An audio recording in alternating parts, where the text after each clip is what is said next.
Om Swastiastu. Terima kasih atas waktu yang telah diberikan kepada kami.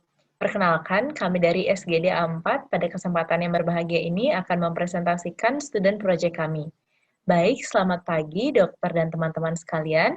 Sebelumnya, saya izin untuk share screen terlebih dahulu. Baik, pada kesempatan kali ini, kami dari SGD A4 akan mempresentasikan student project kami yang berjudul Lysosomal Disorders. Jadi, ini merupakan nama dari anggota SGD A4. Presentasi kali ini akan dibuka oleh rekan saya. Kepada Lydia, saya persilakan. Baik, perkenalkan nama saya Lydia Sahmawati dengan NIM 2002511077.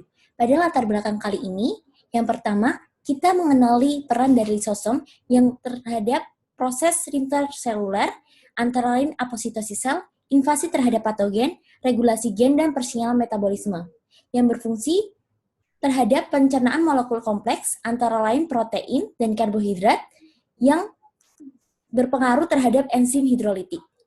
Secara klinis, klasifikasi gangguan lisosom merupakan senyawa penyimpanan utama, yang mana gangguan penyimpanan lisosom sendiri adalah kelainan metabolisme enzim, lisosom, dan protein.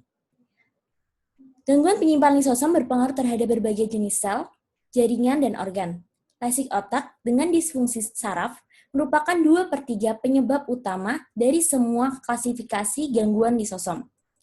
Untuk tata laksana, perawatan gangguan lisosom berpusat pada kondisi genetik, yang mana modalitas pengobatan terkait dengan gangguan lisosom antara lain transplantasi sel, terapi penggantian enzim, dan pendampingan farmakologis. Dapat di next. Yang mana rumusan masalah pada student project kali ini yaitu yang pertama, apa itu lisosom dan fungsinya, apa yang dimaksud dari gangguan lisosom, apa saja penyakit yang berkaitan dengan gangguan lisosom, bagaimana tata laksana terhadap gangguan lisosom. Dapat di next. Dengan tujuan mengetahui lisosom dan fungsinya, mengetahui maksud dari gangguan lisosom, mengetahui penyakit yang berkaitan dengan gangguan lisosom, mengetahui tata laksana terhadap gangguan lisosom. Dapat di next. Yang mana manfaatnya mampu mengetahui lisosom dan fungsinya, mampu mengetahui maksud dari gangguan lisosom, mampu mengetahui penyakit yang berkaitan dengan gangguan lisosom, mampu mengetahui tata laksana terhadap gangguan lisosom. Baik, sekian yang dapat saya sampaikan dan dapat dilanjutkan oleh rekan saya.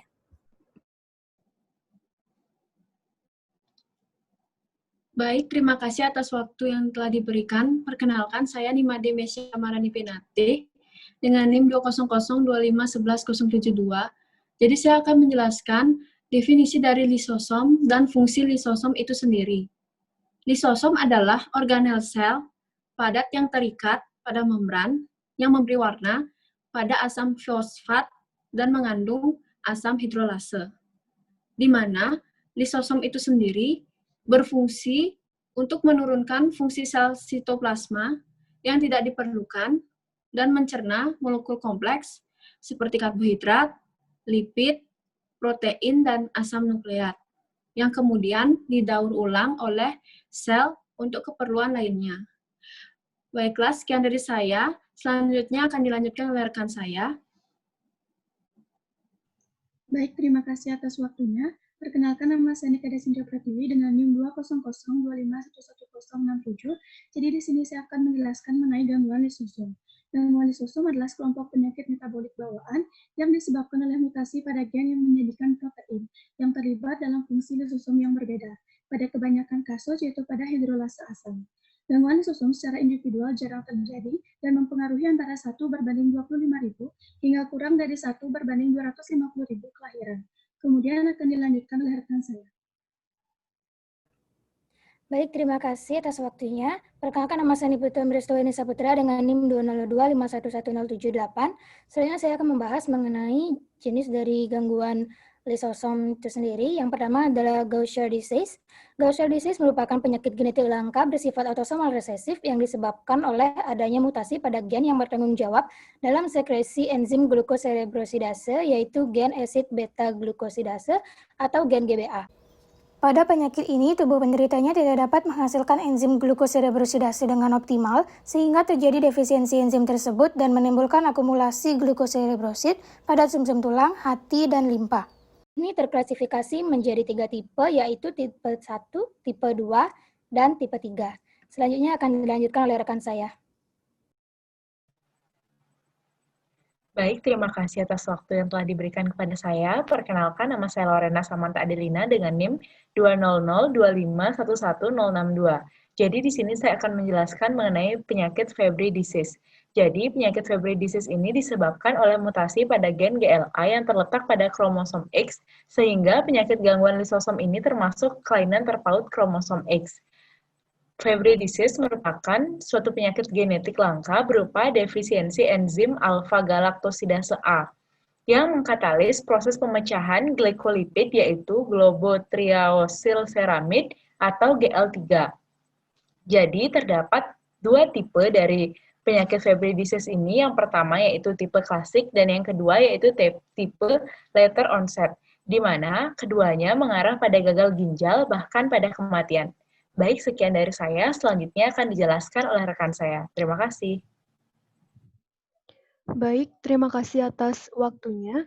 Sebelumnya, perkenalkan nama saya Serafin Hildegarda Ratna Arsusanti dengan NIM 20025111069. Di sini saya akan menjelaskan mengenai Niemann-Pick disease, di mana ini adalah penyakit penyimpanan lisosom yang disebabkan oleh defisiensi asam sphingomyelinase yang mengkatalisis hidrolisis dari sphingomyelin menjadi ceramide dan phosphocholine.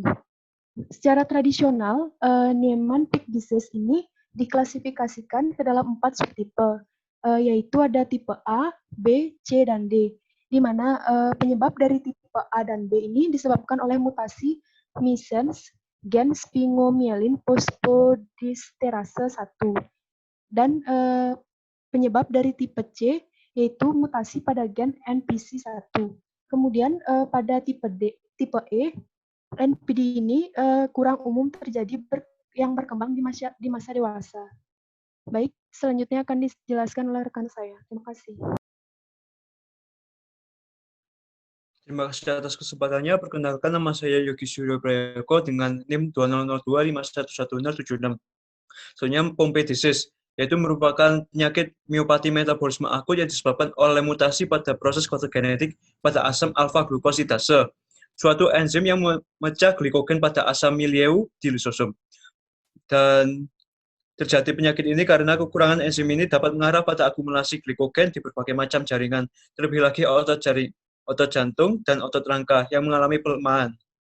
Selanjutnya, yaitu Krabbe disease, yaitu merupakan kelainan autosomal resesif neurodegeneratif, mutasi gen yang terjadi pada kromosom 14, suatu kromosom yang mempunyai kode untuk lisosom hidrolase yang dikenal sebagai galactoceramide beta hidrolase atau singkatannya GALC, yaitu enzim yang bertanggung jawab untuk metabolisme galaktolipid pada sistem saraf pusat dan sistem saraf tepi.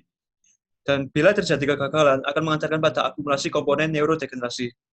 Selanjutnya akan dilanjutkan oleh rekan saya.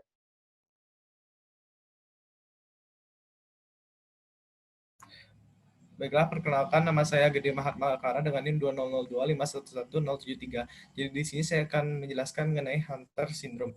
Jadi Hunter syndrome ini adalah kelainan penyimpanan lisosom secara genetik yang muncul selama masa kanak-kanak karena kekurangan enzim iduronate 2-sulfatase atau IDS. Jadi enzim IDS ini bertanggung jawab atas pemecahan molekul gula besar yang disebut dengan glikosaminoglikan. Jadi tidak ada atau menurunnya aktivitas enzim ini mengakibatkan akumulasi abnormal glikosaminoglikan, dermatan, dan heparan sulfat yang berlebihan di lisosom. Jadi hal ini menyebabkan hipertrofi dan meningkatkan jumlah lisosom dalam sel di seluruh tubuh. Penurunan aktivitas IDS ini juga mengakibatkan terjadinya mukopolisakaridosis atau MPS 2. Jadi sindrom Hunter ini tergantung pada fenotip penyakitnya. Mayoritas pasien meninggal pada dekade kedua kehidupan karena disfungsi paru, kelainan katup jantung, dan juga kombinasi keduanya. Baiklah, sekian yang dapat saya sampaikan. Untuk selanjutnya dilakukan oleh rekan saya. Terima kasih. Baik, terima kasih sebelumnya. Jadi perkenalkan, nama saya Desvi Putra Bandaso dengan nomor induk mahasiswa 2002511074. Jadi di sini saya akan menjelaskan mengenai penata laksanaan daripada gangguan lisosom. Nah, dari sekian banyaknya gangguan lisosom, sebagian besar gangguan ini sudah dapat diobati, baik itu melalui terapi, kombinasi terapi, ataupun obat-obatan. Nah, ada 4 jenis terapi yang digunakan dalam pengobatan gangguan lisosom. Yang pertama yaitu HSCT, yang merupakan transplantasi sel induk hematopoietik yang berasal dari sumsum tulang untuk mencegah perkembangan gejala neurologis. Terapi ini akan menyediakan sumber sel yang akan diturunkan ke sel-sel pasien. Yang kedua yaitu ERT atau terapi suli enzim, yang didasarkan pada kemampuan sel untuk mengambil atau mengikat makromolekul melalui endositosis, yang dapat dikemas menjadi lisosom melalui fusi endosom dan lisosom. Sekian dari saya, selanjutnya akan dibahas oleh rekan saya. Terima kasih. Baik, terima kasih atas waktunya. Perkenalkan, nama saya Nimade Kumbamela Sarasti Devi dengan NIM 20025111065. Kali ini saya akan melanjutkan untuk menjelaskan mengenai terapi yang dapat menanggulangi gangguan lisosom. Jadi terapi selanjutnya yaitu SRT atau Substrate Reduction Therapy. Jadi terapi ini menggunakan molekul kecil untuk menghambat pembentukan makromolekul di lisosom dengan tujuan mengurangi penyimpanan, termasuk obat-obatan yang menghambat biosintesis metabolik penyimpanan. Nah, SRT ini menggunakan miglustat dan e-glustat, di mana eliglustat itu digunakan untuk pengobatan Gaucher tipe 1 dan miglustat itu digunakan untuk NPC. Selanjutnya yaitu kapleron terapi. Jadi banyak mutasi pada gen yang mengkode enzim lisosom sehingga menghasilkan protein yang tidak stabil. Nah, terapi ini dapat menstabilkan enzim mutan yang memperpanjang waktu paruh dan meningkatkan katalisis, sehingga mengurangi penyimpanan.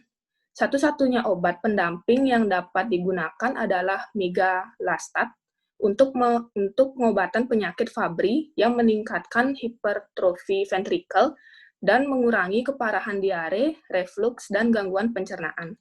Sekian dari saya, selanjutnya akan dilanjutkan oleh rekan saya. Terima kasih.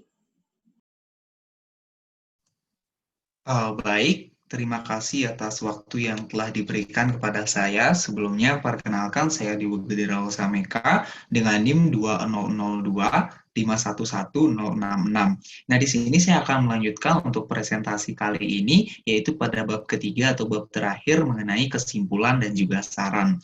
Yang pertama, untuk kesimpulan dari student project kami, yaitu lisosom merupakan sel yang berperan penting terhadap proses intraseluler sel, antara lain apoptosis sel, invasi terhadap patogen, regulasi gen, dan pensinyalan metabolisme. Walaupun fungsinya sebagai invasi terhadap patogen, lisosom ini dapat mengalami suatu gangguan atau kelainan yang sering kita sebut dengan gangguan lisosom atau gangguan penyimpanan lisosom. Nah, beberapa penyakit yang berkaitan dengan gangguan lisosom ini yaitu ada Gaucher disease, Fabry disease, Niemann-Pick atau NPD, Pompe disease, Krabbe disease, dan sindrom Hunter.